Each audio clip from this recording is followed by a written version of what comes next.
जयश्राम भावना आज काय मस्त पैकी शनिवार होता आणि आम्हाला दोघाला जायचं होतं रेणू काकाच्या दर्शनासाठी. पण आपल्यासोबत ना अजून काही मित्र होते बरं का.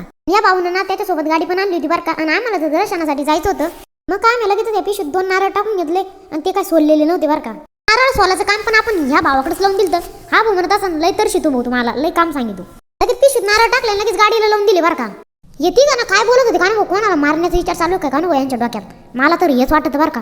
हा लय अशी ना मोक्कर बोलत होते. या भावाला गाडीवर टाकलं लगेच निघालो भाऊ आम्ही. दप्तर त्यानं ठेवलं होतं बरं का. तू म्हणे मला येऊ द्या.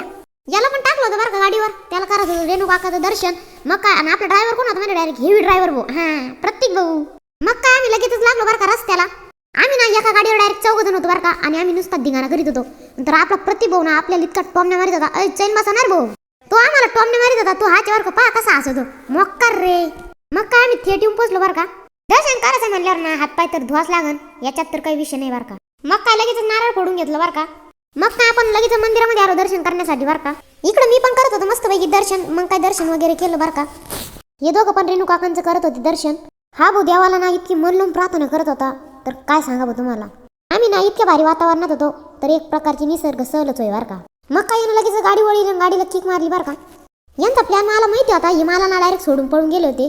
आणि पुढे थांबले पण होते बरं का. ते म्हणे चालच म्हणे तू आता. आम्ही निघालो पुढच्या दर्शनासाठी. पुढच्या दर्शनाचा ब्लॉग लवकरच येणार आहे. तोपर्यंत फॉलो करून घ्या.